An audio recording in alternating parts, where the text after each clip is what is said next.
Hello, everyone, and welcome back. In this episode, we will talk about usage of has and have. Now, these two can be both used to show possession and are important in making the perfect tenses. Now, just remember had is the past tense of both has and have.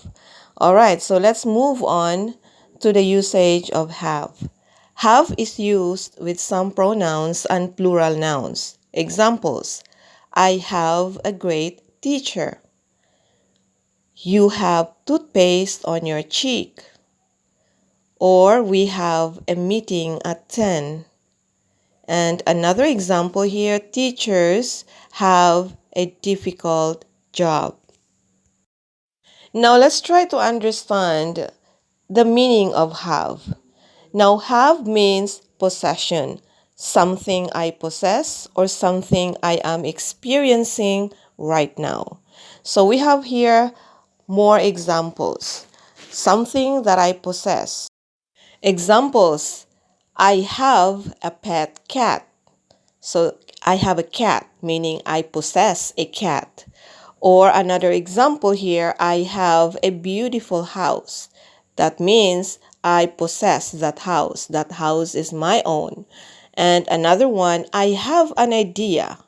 Okay, so that is what it means by using have. Have means possession, something that I possess, something that I own. Okay, now let's move on to have, meaning something I am experiencing right now.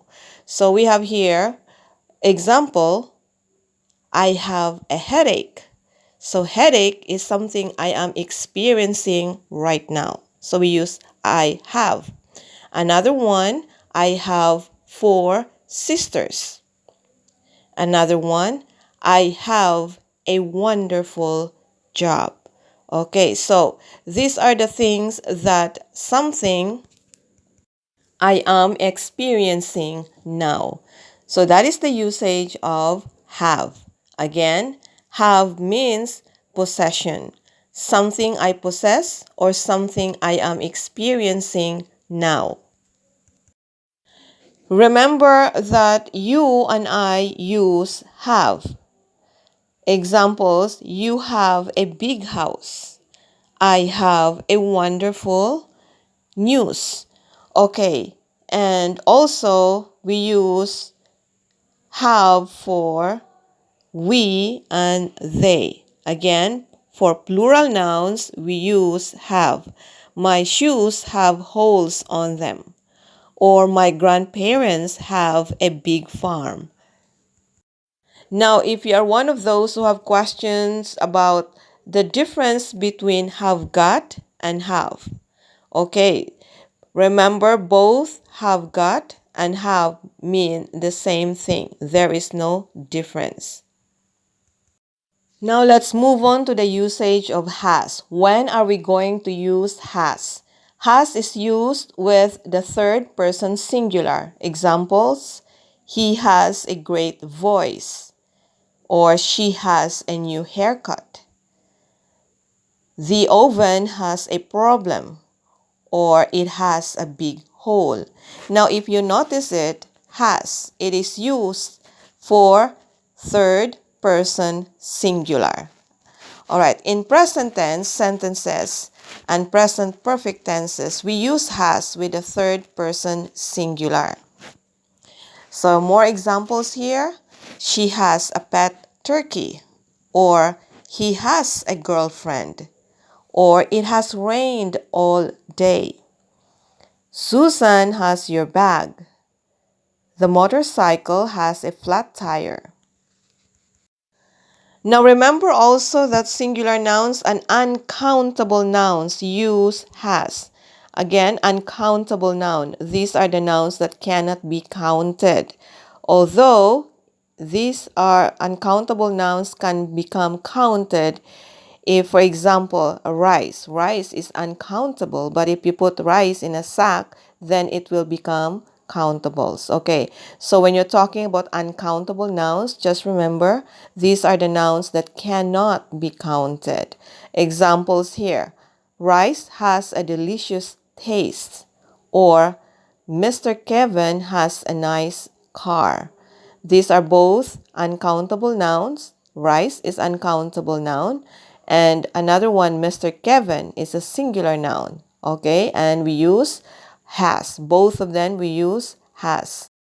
Now this time let's talk about the contracted form. Okay, contractions. I have, I've. You have, you've. We have, we've. They have, they've. And we have here, he has, his. It has, its. And these are with the apostrophes. Okay. Now for the negative contractions, we have not, haven't. Has not, hasn't. Had not, hadn't. Now let's talk about the forms. We have the affirmative form, negative form, and the interrogative form. Okay, so let's start with the affirmative form. I have got, and the contracted form is I've got. You have got, you've got. She has got, she's got. He has got, he's got. It has got, it's got. We have got, we've got. You have got, you've got.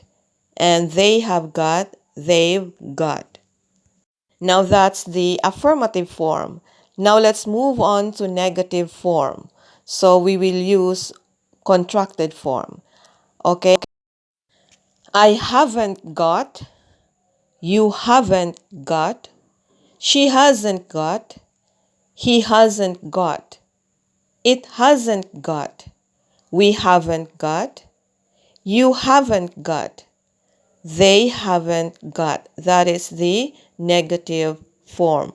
Now for the interrogative form, we have I got, have you got, has she got, has he got, has it got, have we got, have you got, have they got. Okay, so those are the forms, the affirmative form, the negative form, and the interrogative form on how to use them.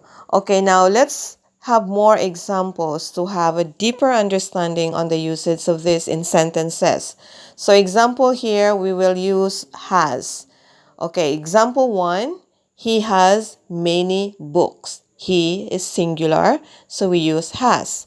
She has to go home. The same thing as she is a third person singular, we use has. Another example here, he has a lot of homework to do, or it has wings. Another one, it has 6 legs. Another one, she has a beautiful sister. And another example here, she has to study. And the last example here, he has a pet donkey. For the negative sentences using has, examples here, she hasn't got any money, or he hasn't got any space at home, or it hasn't got wings. All right, so those are the examples and the meaning and usage of has and have. That's it for now, my English family. And if you learned something of value from this episode, please consider subscribing, press the like button, and share. And thank you very much for passing by. Until next time, peace out.